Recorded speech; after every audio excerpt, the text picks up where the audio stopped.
Суроо берердин астында атыңызды жана айлыңызды айтасыздар. Биринчи суроо, биринчи микрофон. Мен атым Мурматбек Кочкор айылы.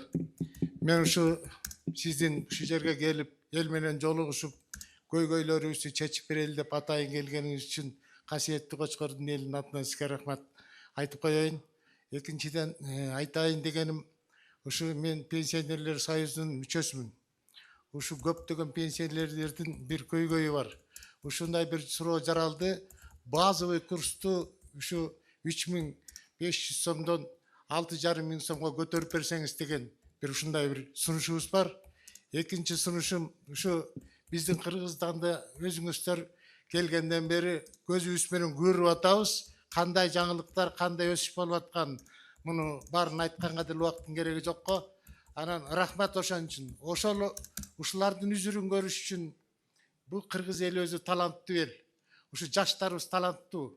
Ошол таланттуу жаштарыбызды бүт республикадан социалдык акыбалына карабай туруп, ушу чет мамлекеттеги жанагы алдыңкы Гарвард деген мындай чоң окуу жайлардан билим алдырып, ушу келечекте иштеп бере турган кадрларыбызды даярдаганга ушундай бир ой жаралып атат. Ушуну сиздерден сунуш катары айтып кетер элем. Анан болгон сунушум ушул. Рахмат, мен башка көйгөйүм жок, көңүл бурганыңыз үчүн. Рахмат, урматтуу аксакал. Биринчи пенсионерлер союзунун көйгөйү бар деп атасыз. Базовыйды 3,5-дан 6.000ге көтөрүп берүү боюнча деп. Пенсия мүмкүнбү, мүмкүн эмеспи? Айтсаңыз. Микрофонго чыгыңыз, бериңиз микрофонду. Мүмкүн болсо проблема жок. Эгерде жок, мүмкүн эмес азырынча десеңиздер, анда кыйнамай жок. Пенсиянын базалык бөлүгү 3170 сом, бардыгына бирдей берилет. Ал эми 6,5 чыгарыш үчүн бул республикалык бюджеттен каржыланыш керек. Социалдык фонд каражат, пенсиялык фонд каражат албай калат.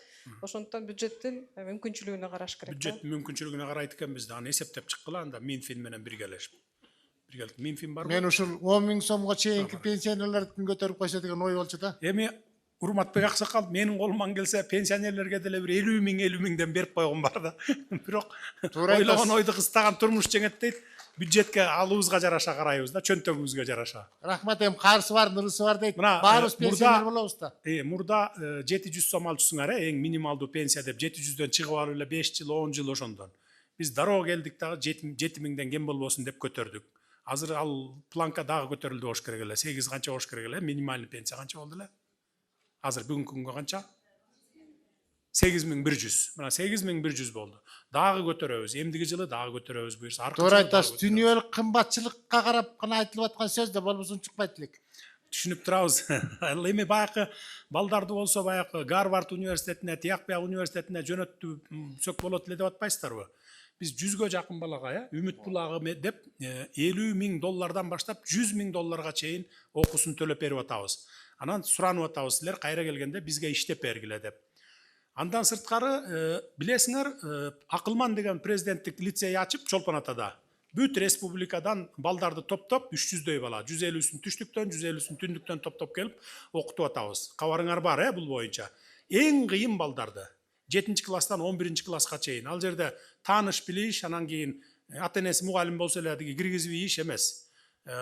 Тандашат. Мына азыр дагы Таласта, анан Жалал Абадта ачылып атат. Ал жерде да бир 300дөн орун бар. 300дөн 600 орун. 400дүк орундар. 400гө чейин чыгат экен. Мына мен 300дөн ашырбагыла деп айттым эле, мен бюджетти дагы кичине карайлы депчи. Мейли 400дөн болсо деле ал эч эме жок, зыяны жок, пайдасынан башка. Булар биздин ошо келечекте сиз айтып аткан Гарвард университетин бүтүп келеби, башка дүйнөлүк 100гө кирген университетти бүтүп келчү балдар. Абдан таланттуу балдар, жана вундеркиндтер деп коебузбу мына. Ошондой балдарды топтоп алып окутуп атабыз. Аяка миллиарддарды кетирип атабыз.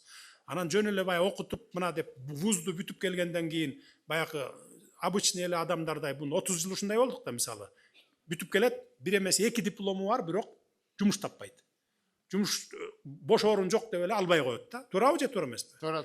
Эми ушул балдарды биз мамлекеттин эсебинен ушунча миллиарддаган каражатты, ушунча 15-20 жыл убакытыбызды коротуп аткандан кийин деп мыйзамда кабыл алып койгонбуз. Мыйзам былтыр күчүнө кирип, мен кол коюп, атайы кабыл алып, мыйзамды да зыңкытып коюп койдук. Ушулар барып бүтүрүп, вузду бүтүрүп келгенден кийин. Ал не только Гарвард эмес, биздин Бишкектин ичиндеги эле университеттерди бүтүргөндөн кийин биздин мамлекеттик кызматка кайсыл специалист менен бүтүрсө, ошол специалист менен токтоосуз жумушка алат деп мыйзам киргизип койдук. токтоосуз мыйзам аметте. Ушинтип кадрды биз мына алдыда келе жаткан 50 жылда гана кадр жаңылап бүтөбүз да. Рахмат. Буга чейин 30 жыл билесиз, жалаң тааныш билиш, $1000 берсең, $10.000, $100.000 берсең аким болчусуң. Ошондой болчу да, азыр андай жок.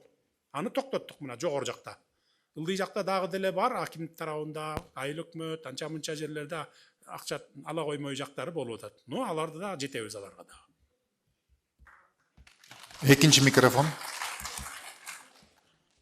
Улуу урматтуу президент Сатыр Нуркожоевич, мен Жаңысбой энемин, инвалид кызым бар, ошого ГИКтен үй алайын десем, соттун Атыңызды айтыңыз. чечими керек болуп атат. Атыңызды. Сапкын бүбү Туз айылынан. Мен кызыма ушу үй ала албай атам. Ушу жагын чечип бериңизди суранабыз. Каякта турасыз? Кочкордобу же Бишкекте? Туста турабыз, Туста. Кочкордон алсакпы деген оюбуз бар. Бүтүп аткан үйлөрдөн деппи? Кезекке турдуңуздар беле? Ошо кезекке туралы десек, соттун чечими опекунствого керек экен. Анан мага опекунство бербей атышат. Кыз деген сабак окуганды билбеген, кол койгонду билбегендерге гана берилет, сизге берилбейт деп атышат. Мен Бишкекке чейин барып кайрылып, сиздерге да каттыштагам, бирок жооп болгон жок. Мамлекеттик ипотекалык компания менен биргеликте карап көргүлө, мыйзам боюнча берсе болобу. Камкорчу менмин, өзүм эле төлөйм. Сот причем тут? Сот карайт да опекунствону. Ошол себептен окшойт да, ошо жыйындан кийин мага жолуксаңыз, мен сизди күтүп турам. Чечебиз маселени. Ошо соттун чечими эле керек болуп, ошону чечип бериңизди сурайбыз ГИКтен үй алганга. Жыйындан кийин кабыл алып, эгер райондун сотунан бүтө турган болсо, жардам берип бүтүрүп койгула. Жарайт. Силердин колуңарда болсо. Рахмат. Үчүнчү микрофон. Алейким, Садыр Нуркожоевич. Мен Теңдик айылынан келдим. Фамилиям Шаршанбаев Акмат. Жашым 92-де. Sizde bir iki ötülüşüm var. Birinci özüm tuğralı. Men 1951 yıldan 1969 yıla çeyin Uran Oyuludnik'te şaktör olup işlep 69 yılı javılıp kalıp ayılıma gelip bir 100 somduk ele cumuşta işlep jürüp anan ispesik nomur adım menen pensiyaga çıkkam 50 yaşımda. Oşol şaktıda işlegen akşamdı 15 yıl ötüp ketiptir. Bul hazır jaraksız bolup kaldı da böyle kiyinki akça menen pensiyaga çıkıp kalgam. Anda sayız bar bolçu. Oşonu menen sayız taragandan keyin dele Sospondko barsam siz tuğra çıkıpsız. Gelbeyle koyunuz deyt. Anan şu 5-10 yılda bir barıp sam dele takır öz görülbey koydu. Usul pensiyamdı göbeytip koyboyuzdu. Usul eskide yaşım kaldı. Uranın uyurudun işlegen mende kişiler eke olsa bir öbün, bir olsa jalgısmın. Usul soran için. 92'ye çıktın dediniz mi? 92'de min bu yıl. Kança pensiya alasız hazır bugün kolunuzda? 20.000 alım. 40 yıl oldu pensiyaga çıkkan. Anam barsam ele uşun dedi, özünüz, anam bilesiz, Karaganda darını göğüçet eken biz anan içine dağımdı tamak içip duruş gereken de. Anan yaşlı olsa ayttım özünüzge. Anan şu zakonu öyle değil. Boldu, hazır men taktap surayın, toktağınız. Siz ayttınız 15 yıl stajımda eseptebey koydu dediniz ya. Yok akçasın. Şu akçasını eseptebey koydu dediniz. O, Ошондой болуш мүмкүн беле? bilmeyim. Бияк жооп берсин азыр. Атан маселеси боюнча эгерде айлык маянасы ошол убакта маалыматтар жок болуп калса архивден алдыртабыз. Эгер архивде да жок болуп кала турган болсо мыйзамда каралган минималдуу чендеден көрсөтүлгөн айлык акы бар. Ошону эсептейбиз да. Атанын өзүнүн маселесин, өзүнүн фамилиясын алып эми делосун ачып алдыртып карабасак азыр айтышта кыйын болуп атат да, кандай болуп атканынчы. Бирок бизге кайрылса керек. Bir neçe kayırılsa gerek, anken degende 2-3 жол кайрылып маселени караган окшойбуз да. Делосы туура эле болгон. Макул, силер көтөрүп карап көргүлө архивин. Балким бул киши айткандай акыркы иштеген 15 жылдыкын эсептебей туруп анан жөнүнө баягы чыгарып койгонуңар мурунку баягы СССР мезгилиндегисин эсептебей чыгарып койду деп атпайбы? O akşamda koşkon yok şartlar. Ошону карап көргүлө. Эгер чындап эле ошондой болсо, ордуна келтиргиле мыйзамды. Мыйзамдуу кылып туруп эсептеп бергиле дагы, колуна бергиле. Анан аксакалды телефон берип туруп мага алып кел, сизге жакшы тамак ичип турганга мен жардам берейин.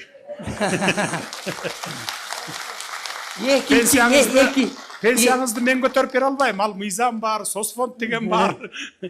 Emikisine uranга askandayın 90'dan aşkan Boldu, kişi boldu. geçsine. Geliniz mağa. Sıylap koysa deyim da. Erten bir günü geliniz mağa. Anan ekinci köy meylin atынан bol Koçkor'da bir ile zavod var. Tigi süttü algan. Anan sır çıkargan. Uşul bala jakşı mında yönün albay atat da biz ayıldın sütlerin toluk albay atat.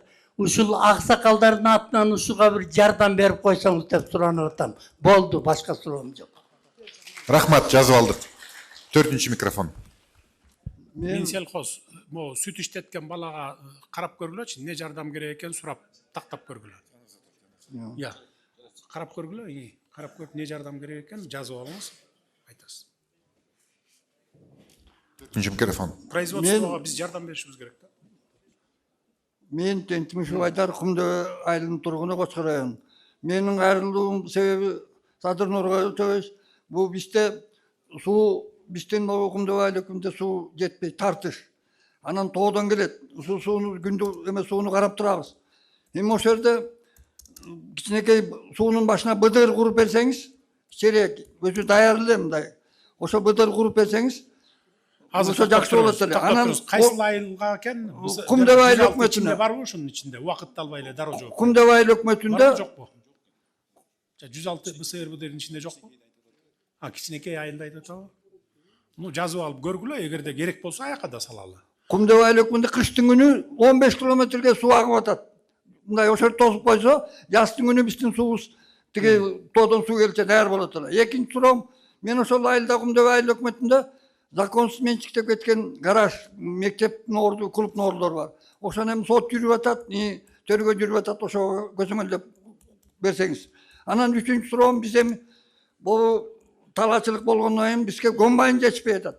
Садыр Нургачевич, ушу жардам атайын өтүнүп суранычым, бир комбайн берип кетесизби? Бир 2 комбайн.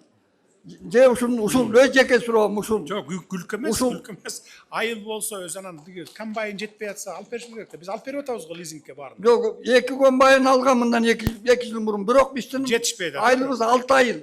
Анан ушу Кочкордун Орманкан айылынан кийин эле элибиз көп айыл өкмөт. Айыл. Карагыла, жазып алгыла дагы алып бергиле комбайн керек болсо. Урматтуу Садыр Нургожоевич, былтыр бул айыл өкмөткө 2 комбайн алганбыз. Мына быйыл дагы Теңиртоо өнүктүрүү. Не комбайн алдыңар эле? Кайсы марка? Нива, анан Палас деген 2. Чоң Ниваны, жанагы кукуруза уборочныйды алганбыз. Ал жерде эми быйылкы жылы дагы 4 техника алган жатабыз. Мынакей танар алабыз, дагы грейдер алабыз, фронтальный погрузчик. Алгыла, дагы 2 комбайн керек деп атса, аны да изучать этип көргүлө. Аким айыл өкмөт менен биргеликте керек болсо, анда заявка бергиле алып берели. Макул. 1-ші mikrofon.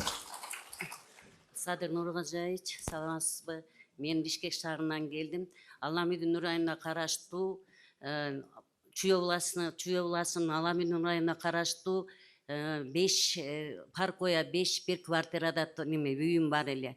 Ошол үйүмдү Абай Түшүн банкынан 2016-жылы 125 000 сом алганбыз. Атыңызды айткан жоксуз. Досо Минабаркан Мамытовна. Кайсы банктан дейсиз? Байтүшүн банкынан.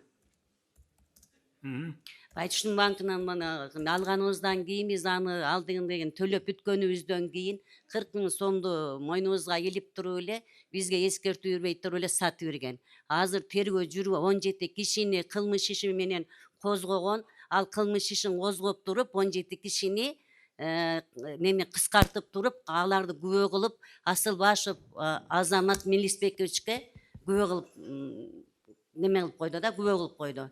Ошондо токтомду кыскартып туруп, Жеңишев Жанарбек деген токтомду кыскартып туруп, 8-чи токтомдун ичине киргизип салды. Азыр бир эле кишинин үстүнөн Асылбашев Азаматты Мелисбековичтин үстүнөн гана иш козголуп атат. Аны да карап жатканы 245-чи менен эле карап атат. 2-чи бөлүк менен элечи. Ал деген ошол жерде 17 бүт Байтүшүн банкынын кишилери бүт 17 киши теңчи. Сизде маалыматыңыз бар бул боюнча. Ошону кыскартылган. Болду, бияк жооп берсинчи азыр. Урматтуу Садыр Нургожоевич, саламатсызбы? Урматтуу Кочкор элинин тургундары, саламатсыздар. Башкы прокурор орун басары Байдылдаев. Досо эжекебиздин кылмыш ишин жакшы билебиз. Башкы прокуратурадан бир нече жолу кабыл алганбыз. 175 000 сом боюнча туура убагында кредит алып, үйдүн өтө төмөн баада өлчөп баалап коюшкан. Анан үй банкка өтүп кеткен. Бул маселе боюнча көзөмөл алганбыз, Садыр Кожоевич. Анан бул анча мынча жарандык маселелер бар да. Дагы кошумча көтөрүп көрөлү, кабыл алалы. Тергөөнү РОУда терген, кийин улуттук коопсуздук мамилет кызматына да бергенбиз да. Эженин көтүштөр барын канааттандырып келип То есть залогко койгондо арзан баалап алып Арзан баалап койгондон коюшкан, бул бияк 170 төгө албай калгандан кийин алып койгон. ошол багы. жарандык тартипте Өзү негизи банк ошентип төмөн баалайт. Кредит аларда бекер акчадай көрүп ала бербегиле. Кредиттин өзүн актай албай каласыңар, процентин даже. Кымбат алсаңар. Ошон үчүн акчаларда ойлонуш керек да. Жардам бергиле. Эжеге жардам берип, ошол айырмасын алып бергилин дейт. Азыр мен бул жерде менин көйгөйүм неме кыскартылган токтом бар. 8-ci томдун ичине кыскартып туруп киргизип койгон. Ошол токтомду артка тартып туруп кайра тергөө жүргүзүлүш керек. Кабыл алат, жардам берет сизге. Экинчи микрофон. Саралаев Калыйбай, Дөң Алшайлы. Урматтуу президент, мен сизге айтайын деген маселемди 3-cü курултайда дагы, 4-cü курултайда дагы курултайда көтөрүп чыктык эле. Бул Нарын областында улуттук ат оюндарды өткөрө турган ат майдан жоктугуна байланыштуу ушул курултайга дагы көтөрүп бардык эле. Биздин акимибиз да билет, муну губернаторубуз да билет. Бул акимдин дагы, губернатордун дагы колунан келе турган маселе эмес, ошон үчүн сизге кайрылып атам. Урматтуу президент, башка областтарда ат майдан, мисалы үчүн эгемендүү күнү же Нооруз күнү кыргыз болгондон кийин барып ушул ат оюндарын көрөлү деп ат оюндарын өткөрө турган ат майдандар башка областтарда бар. Бир гана ушул Нарын областында ат майдан жок да. Ушул мен сизден суранарым ушул Кочкор району өзүңүз айттыңыз, стратегиялык район дегенне байланыштуу ушул Кочкор районуна Нарын областына керектүү ушул ат майданды бир карап берсеңиз. Биз жер акимдин чогуу аким менен барып ушул Көкжар айылынан 30 гектар жерди караштырдык эле. Элдин улук сааты элдик жыйын өткөн. Андан кийин биз өзүбүз баштадык эле. Госрегистрден прочий жер деп ушул жерге ат майдан курса болот деген акимдин көрсөтмөсү менен баштаганбыз. Бирок Гипроземден бир корутунду келди. Ал жер айдоо сугат жер 45% деп, ал биздин уже жана биздин жаамат өзүбүз акча чогултуп алып ошол Гипроземге төлөнгөн акчалар эми каяка кетет? Түшүнүктүү болду, түшүнүктүү. Мен жазып алдым, карап көрөлү дагы ал күчүбүзгө жараша. Келе жаткан жылы 27-28-дерде. Кочкор районуна эгерде чындап эле неме кыла турган болсо, документтер туура келсе анан карап көрөбүз. Куруп беребиз. Саламатсыңарбы? Мен Саманчиев Аралбек, Теңдик айылынын тургуну. Биздин көйгөй элдин көйгөйүн айтайын дегем. Бу 1995 жылы Союз тараганда Теңдик элинин жерлерин эметкенде Турдакун атабыз чогуу келип жерди токтом кабыл алып эл менен. Ошондо ар бир жан 1885 киши 20 сотыйдан семкос уюштуралы, өзүбүздүн үлөн чарба уюштуралы деп калтырганбыз үлүш жерибизден. Ошол жерди 1-2 жыл жакшы эле Сулайманов деген аксакал башкарып иштетип келген. Андан кийин улам айыл өкмөт алмашып эле ар кайсы чоң келип отуруп, ошол жерибиз азыр жок болуп кеткен. Ошону такыр биздин айылда иштебегендер бөлүп кеткен да ошол жерлерибизди. 20-30 гектардан бөлүп кетишкен. Такыр эле дайын сыкылганда ошол семкосу жоюлуп кеткен, жерибизди бөлүп кеткен. Ушул жерибизди 30 жылдан бери ала албай эле темселеп жүрөбүз. Барбаган жерибиз калган жок, арыстанып. Чечип берген чоңдор жок эч ким. Мына анан түшүнүктүү азыр. Сизге суроом бар, азыр токтоп туруңуз. Сиз жерди бөлүп алганда 92-жылдан баштап жерди бөлүп албадыкпы? Үлүш катары деп, ошондо үлүшкө тийип атабыз силерге ал жер. Үлүшкө тийген. Анан үлүшүңөрдүн ичинен 20 сотукту семенной хозяйство деп бөлүп коюп атасыңар. Бөлүп коюп атабыз. Ошол жер канча семья ошентип атасыңар? 1885 жан. Көп экен да, Кочкордун башка районунун баары эле экен. 377 гектар жер болчу. Ошол жерибиз дайын жок. Жекеле ал жерибиз Көпестен Ормахан айлап кеттім. 290 гектар жерінде дайыны жоқ. Түшүнүктүү. Анан азыр токтоп туруңуз. Документально барын бар, колуңузга китебиңер тийген, кызыл китебиңер, анан ошол жерден 20дан сотуктан бөлүп таштап коюп атасыңар. Ооба. Прокуратура муну архивди көтөрүп чыккыла, архивдерин. Эгер чындап эле аксакал айтып аткандай болсо, кайра кайтарып өзүлөрүнө беришиңер. Токтомубуз бар. Түшүнүктүү, Аткарып алды. Хорошо, булар мага карап чыгып анан айтат. Анан жоқ мен өзү Кийинки темага өтүңүз, муну караш керек. Анан ошол жерлерди карайсыңар да. Мен эми жеке өзүмдүн эмем. Былтыр 2025-жылы менин үлүшкө тийген 59 соту жеримди алып коюшту. Мына. Неге? Сенин жериң курулуш алдындагы жер экен деп туруп алып койду. Мына бу жерде зама Кызыл китебиңиз бар беле? Кызыл китеп бүт документтерим бар. Муну да карагыла. Бул сотко барып Прокуратура туруп карагыла, кызыл китеби болсо неге аласыңар аны? алып койду. Бирөөгө алып берсин амал аракеттин себебиненчи. Менден алып бирөөгө алып бермек да бул жерде. Ошентип эле алып койду менден. Мына документтин колумда Акимчилик жетекчилиги менен неме кылгыла, чыгып туруп баарын текшерип. Анан ошол жерди мен логистик борбор салайын дедим. Ошол 59 сотуйдучу. Тиги картошка сактагангачы. Мына эмгиче мына бирок эме конкурска койгон жатышат эми. Алып береби бербейби да караса. Карап чыккыла, экинчи тарабын карап чыккыла. Чындап эле кызыл китеппи ошону? Кызыл китебим бүт толук. Колуңузда турат бирок, Болгон күнөөсү. Колуңузда турабы кызыл китебиңиз? Бул мындай болгондо урматтуу.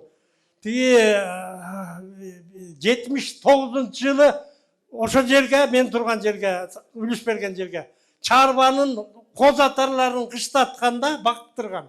Ошо чарбалардын коз атарларына жылуу кашар салыш үчүн гана курулуш алдындагы жерге которулуптур. А мурун айдоо жер болчу ал жер. Сизде азыр кызыл китебиңиз турабы ошо Кызыл 59га? Колуңузда турат, э? Колумда турат. Мына сот аркылуу алып койду. Нуркожоевич, бул жерде 80 соттук жерин соттун чечими менен муниципалитеттин айыл өкмөттүн балансына алдык. Эми мыйзамдын токтомдун негизинде кайра конкурска коюп, ошол жерге промышленный, бул жерге картошка сактоочу жайга биз берелик деп атабыз. Конкурска жарыялап, мыйзам чегинде ким утса ошол киши утуп алат. Жок, азыр токтоп туруңуз сиз. Кызыл китеби турса мында. Сен кантип алдыңар кызыл китеби турса? Урматтуу аким. Кызыл китебим турат менде колумда деп атпайбы? Соттун чечими менен. Сот чечим чыгарат. Эми кызыл китеби турса, силер сотко бергенсиздер болуп атасыңар ошондо муниципалитет. Жер суу көзөмөлү берилген. Жер суу көзөмөлдөө мекемесинин облустун эмеси бир кишиге. Сиздин колуңузда канча жылдан бери турат кызыл китеп? 30 жыл.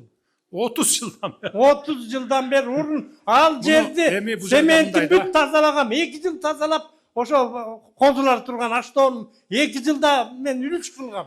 Бул силер мына көрдүңөрбү мынакей ушул акимдер, айыл өкмөт ушундай катарлыкчылыктарды көп кетиресиңер да, ошо райондун деңгээлинде, облустун деңгээлинде. Кызыл китеби. Дегене колунда турат. Биринчиден кызыл китеби, экинчиден уксаң аким. Экинчиден бул киши өзү мен салам деп атпайбы ошол жерге, жана картошка сактаган, диги немеси хранилище салайын, логистика кылайын деп.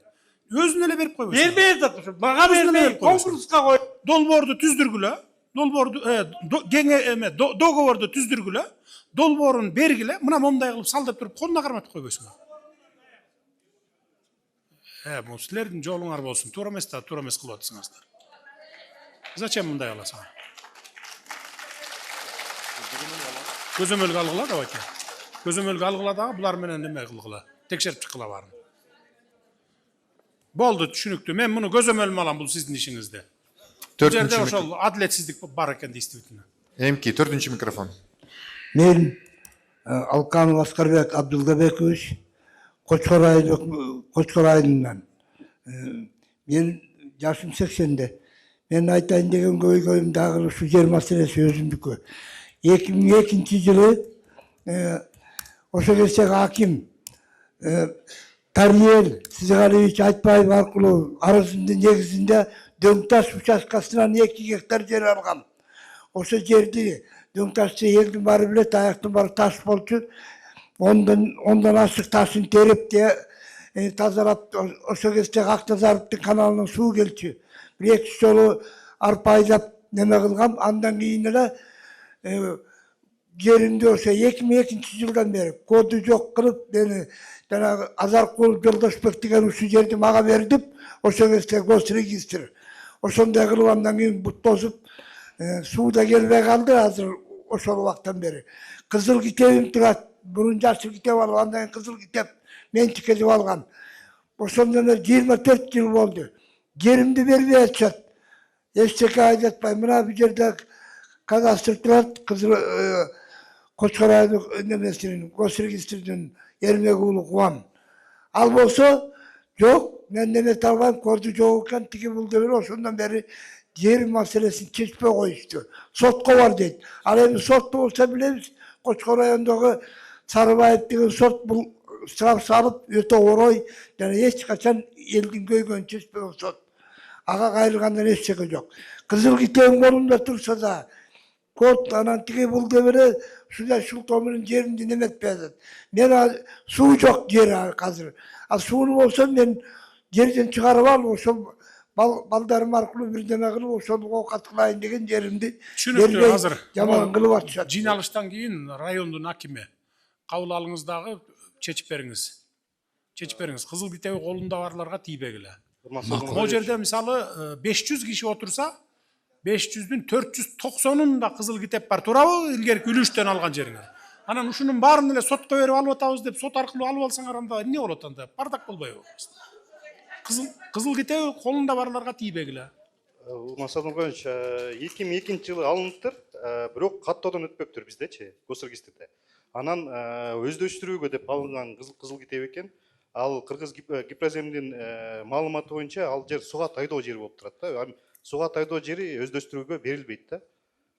Бирдеке салганга, курулушка берилбейт. Жок, өздөштүрүүгө деп алынган да. Жок, азыр токтоп тур. Эмеден өтпөй калган ал кимдин күнөөсү? Бул кишинин аксакалдын күнөөсүбү же диге госрегистрдин өзүнүн күнөөсү? 2002 жылы бул кандайча китеп алынган? Бул биз такташыбыз керек экен, потому что колунда кызыл китеп бар экен, чынында элечи. Бирок регистрациядан өтпөптүр да бизде. 2002 жылда эле бир коррупционер берген да ошону жер. Акча алып береби, башка кылып береби? Анан балким ошо атайы каттабай койсо керек, коррупция ачылып калбасын деп. Ошон аныктап. Ал эми мамлекеттин күнөөсү да. Бул кишинин күнөөсү эмес да. Карагыла, мыйзамдуу жагынан болсо жардам бергиле. Жарайт. Мыйзамдуу жол бербесе айла жок, анда мен да силерди кыйнай албайм. Карагыла дагы мыйзамдуу жагын чечип бергиле. Только адилеттүү карагыла. Биринчи микрофон. Саламатсызбы, урматтуу Садыр Нуркожоевич. Менин атым Акжолтой, мен Кара Суу айылынан келгем. Мен биринчи группадагы инвалид көз боюнча Бишкек шаарында көз азиздер мектебинде окуп, кичинемден бери Бишкек шаарында чоңойгом. Апам экөөбүз акча чогултуп, пенсия пособиябызды 1 миллион кылганбыз да. Анан ГИКтен үй алайлык деп ошо ГИКке барсак, ГИКте өзүңөрдүн ошо районуңардан аласыңар да, Кочкор районунанчы. Мага ошо Бишкектен үй алыш керек болуп жатты эле да. Анткени ошо Бишкекте окугам, Бишкекте болду, түшүнүктүү. Мына мен азыр айтып койдум, бияка деги телефонуңузду берип коюңуз, чакырып ГИКтен бергенге аракет кылып карап көрөлүк немени. Мүмкүнчүлүгүн карап Бишкектен алат. Саламатсыздарбы? Куш келдиңиз. Ушу бабалардын батасы деген Кочкор жергесине урматтуу ажообуз. Сиз ушул ажоо болуп келгенден бери эле Чолпон айылынын жаштарынын атынан спорт комплекс куруу боюнча сиздерге кат жөнөтүп келебиз. Баардык каттарым сакталып турат. 1922 жылы сиздин наамыңызга кат жөнөткөнбүз. 1924 жылы 5 августта министрлер кабинетинин биринчи орун басары Касымалиев келип ушул жерге жолугушуу өткөргөндө дагы жаштардын атынан ушу спорт комплекси куруу боюнча кайрылганбыз. Бирок ушул көйгөйүбүз, ушул маселебиз ушул күнгө чейин чечилбей келет. Болду апа, болду. Мен эми чечип берейин болду. Ушуну өзүңүздүн көзөмөлүңүзгө алып, келаткан жылга киргизгиле, 27-ге киргизип салып берели болду. Ушу чоң апа чыгып алып, ушинтип микрофондон суранып атканда сүйүнүп чоң рахмат садаган кетейин, эл журтубузда тынччылык болсун. Болду, салып беребиз. Жарайт. Буга чейин эми 21-22-ден бери кайрылып келтам деп атасыз. Бизде деле көрүп атпайсызбы мамлекеттин акыбалын? Араң мына эми бутубузга туруп келатабыз. Ошон үчүн келерки жылы салып берели. Ким? Нурдан мырза көзөмөлгө алып, немеге киргизиңиз спорт комплекс Чолпон айылына. 4-cü mikrofon. Саламатсыздарбы Кочкор эл тургундары, саламатсызбы Садыр Нуркожоевич. Урматтуу Садыр, бияктамын мен. Айтыңыз. Жанагы эле сиз айткан көйгөйдө сизге аябай рахмат. Эл менен Кочкор элине жолугушканыңызга. Мына президентибиз кызыл китебим, жашыл китебим, андан кийин келишим түзүп, ушул жерди өздөштүрүп, жер кылсаң бир талааны, мусорду менчикке чыгарабыз деп келишимде турат. Менчик акты алып, анан бүтсөм, мына бул жердеги акимибиз келип жаллап аттык. Баягы сыностун жанагы төлөтүүчү билемелерин айынан эле жеримди алып, жана мектеп салынып атпайбы? Келесиз, ачасыз. Ошол мектептин ордуна деп менин жеримди автоваза болчу да, ошонун ээлери бербей атат, ошо сенин жериңди сурап атат, бер деп заставить этишти. Анан айла кеткенде бул кыйын кишилер, күчтүү кишилер дегенде эми мага башка жер бергиле десем, беребиз деп. Ошол 70 сотый болсо 40-ын ага бер, 40 мектепке салганга алып атабыз. 30 калат, 40-ты Семизбелден беребиз деп, ал жерден беришип, мына архитектура начальник баары эле турат. Баары барып кезип, казыктарын кагып, жана темир жол келип атпайбы? Ошол жерден үйү бузулганы бар экен, кафеси бузулган 7-8 кишиге бөлүп берген. Мен тоодо мал бакчымын. Баарына ишенип кайра келсем эле алда жер жок, буда жер жок. Башка кишиге кызыл китеп чыгарып 40 сотыйымда. Берип коюп мени мыйзамсыз каттоодо жок деп гана коюшту да. Ана мен сотко бердим, сотко берип мына. Азыр токтоңуз. Сизге ошондо 40 сотуңузду обещать этип туруп бербей коюп атышабы? Бербей, мына турат, чийилип бүтүп туруп, документтери төлөнүп, чийилип бүт туруп, анан отказ кылып коюп атат. Биз ушундайбы аким? Жок, бул кызыл китеби катталбай калган кадастрда. Кадастрдан караганда кызыл китеби бош болуп чыккан баягы жери. Анан кийин ал жерди бирөөгө берип, ал жер баягы Арабаев мектептин курулушуна бирөөдүн жерин экөөнү алмаштырган да. Анан бизге кайрылганда биз 20 соттук жерди азыр райондук комиссия чечип бердик. Чечип бердиңерби ошондо? Жок. Азыр токтоп турула. Бул киши кызыл китеби турат колунда. Силер катталбай калган деп атасыңар. Эмне? Бул киши жасап алганбы же тигил жанагы ошол кадастр жанагындай коррупциялык жол менен бергенби? Урмат, ошол кадастрда ошондой болгондо коррупциялык жол менен кызыл китеп берип урматтуу президент, көрүп коюңуз. Прокуратура ушул эле прокуратура катталып турат деп бергени бар. Өз көзүңүз менен көрбөсөңүз, булар соттон да ыргытып коюп атат, жазалап атат сотта. Көрсөтүп коюңузчу. Каттоодо турат да мына прокуратураныкы соттон кийин алдым. Көзүңүз көрсөңүз, булар биякта бүт бары мен билбейм. Алып келме. Катталып да турат ал. Мына көрсөңүр. Акимчилик болсо, ал жер бош экен билбей иштейт. 22-жылы булар мына узартсаң, кызыл китеп алсаң, администрация кагаздар бүт турат, бирок соттон адвокатын биринчи соттон утканбыз. Президент, экинчи соттон ушул кагаздарын бүт алып, адвокатын да барбай калып, утулуп калып, жогорку сотко адвокатын барбай утулга, бул кагазтардын баары жок экен. Кайра сот бүткөндөн 25-жылы мына Осмон бияка арыз жазсам бүт чыгып атат мына. Баары бар ар жанында. Жаңы жагдай. Садыр Нуркожоевич, Госсервистин кызматкери тарабынан тур эле мыйзамсыз иш чаралар аныкталган тергөө учурунда, айып бузулган, бирок эскерүүмөдө өтүп кеткенден байланыштуу кылмыш иш өндүрүштөн кыскартылган. Бирок бул мыйзамсыз берилгендиги боюнча анан чечим чыгып туруп ошо жер алынып коюп атат. Демек бул кишинин күнөөсү жок, жана Күнөөсү жок, Госсервистин жетекчиси коррупционер кадастрдын күнөөсү болуп атабы? Жеке ошонун күнөөсү болчу. Ушу бизде ушул мыйзамдарыбыз дагы ушул илгертен бери келатат да, суроого өтүп кеткен, анан кылмыш кылып коюп, анан кийин болду, мынча убакыт жыл өтүп кетиптир деп туруп күнөөлөй албай калабыз да анычы. Бул жерде да ошондой болуп атат да. Так ошондой. Кылмыш жоопкерчилигине тартып андайларды камаш керек болчу да. Кимдин мындай кылгыла аким, прокурор баарыңар диге бул киши менен дагы неме кылгыла чыгып туруп териштиргиле, анан жана 40 соттук жеримди бербей койду деп атпайбы? Анысын бергиле, башка жерден 20-сын бердик деп атасыңар, 20-сын дагы бергиле. Мейли эмне салынбасын, мектеп салынабы, темир жол салынабы, ошол жерге эгерде мамлекетке керек болсо, биз ошогон базар баасында же болбосо башка жерге көчүрүп үй салып берип алгыла деп атам го мен силерге. Мына темир жол салынып атат, Кытай, Кыргызстан, Өзбекстан. 100дөн ашык объектини алып атабыз, туурабы? Бүт баарына акчасын төлөп берип, соодалашып, базар баасында кылып алдык го, туурабы? Биякты да ошондой кылгыла. Мектеп түшөбү? менчик жери турабы? Келип сүйлөшүп туруп алгыла да. Башка жерден бергиле, же акчасын берип алгыла. Кызыл китебин эле тартып алып анан бар тияка чык, мен бу жерге муну салам дегенде андай болбойт да эми. Жеке менчик укугу каякта калат анда.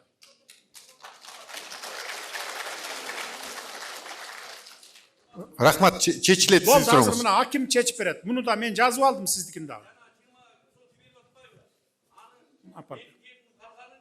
Конкурс аркылуу акцион деди да, 6 айдан бери акциондон тигилерге алдырып ийем деп болбой атып, анан мыйзам менен бар экен бакыт түгүдө 5 жыл гана берип атат. Эми ошону жок дегенде 1 миллиондон ашык чыгым кетти. Суд медикибизге текшертишти, келип текшерди.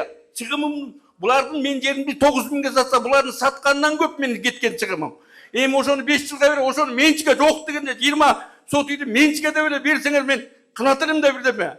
Ол бул аксакалдын маселесин чечип анан мага далаш деп коесуңар. Түшүнүктүү, мен жазып алдым муну. Биринчи микрофон. Урматтуу президент, мен 1936 жылы туулганмын. 90 жаштамын.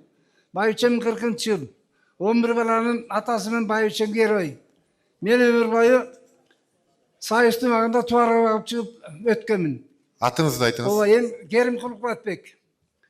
Эмгегиң бар экен, сенин кереги жетпей калдың деп, Актансаров обком секретарь сүйлөшүп атышып, мага өкмөттөн там салдырып беришкен. 11 эме сен мен айтайын, ушу дөңарыш айында жашаймын. Анан эми айланып кетейин, президент баарын жасап атасың. Боюш жол келди бияка. Мектеп салынып атат, садик салынып атат, баары бүтүп атат. Мен болсо ушул 90 жаштамын. Анан мен кызыл кең сууда кызым бар. Кең сууда кудам бар. Кудам жашы өтүп кетти, күйөө балам аты Толукбай. Кудагыйым мекке барып келген. Анан Нургажо да мекке барган, мен де мекке барганмын. Анан мектебеден намаз окуп турушубуз көчөтүлекте.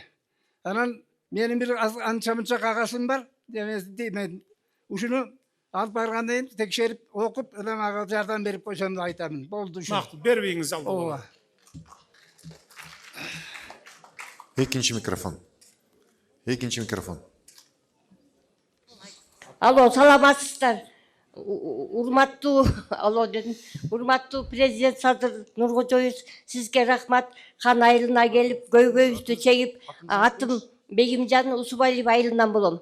Өз көйгөйүм эмес, энем Эсентаева Салкын 62 жылы сельхозтехникада айылда жашасаң техниканы башкара бил деп жаш келиндерден 15 келинден кызыл жолуктар бригадасын тоскон.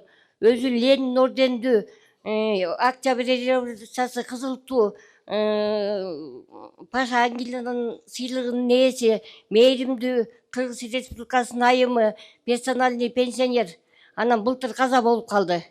Анан үй салып беребиз деп, экеле комнатта турам. Мен өзүмдүн 4 балам, өзүм менен 5, энем менен жашадым. Бир да жерибиз жок. Баламдын дагы, 4 баламдын, өзүмдүн дагы. Энем үйүндө жашадык. Энемди мураскор кылып, өзүм коюп, энем үйүм мага жазып берип кетти. Анан 1 гектар 20 сотук жер беришкен. Айыл өкмөт 5 өттү го, отурушат 6 жөтө. Эже сиздин эмгегиңиз бар, алып айдай бериңиз, кызыл китептин эмне кереги бар деп. Анан Эркинбек Жумакадырович дегенге 55 000 төгүп чеги турат. Бергем. Төгүп тура элгеми законный кылып деп, энем коммунист болчу да. Анан кийин ошол жерди энем өлгөнү 22-июлда өлүп атса, чөп сээп, жок дегенде көчөнүн атын коюп же бир эстелин кое берип десек, алып алышты. Же акционго катыш деп айткан жок. Акционга катышса деле акчасын төкмөкпүз да. Ошону чечип берип койсоңуз жакшы болот эле. Адамдын түрүсүндө сыйы жок, өлгөндө ыйдын эмне кереги бар? Энем 24 жашында жесир калган. 45 жыл трактор айдады. Кыштата жайлата.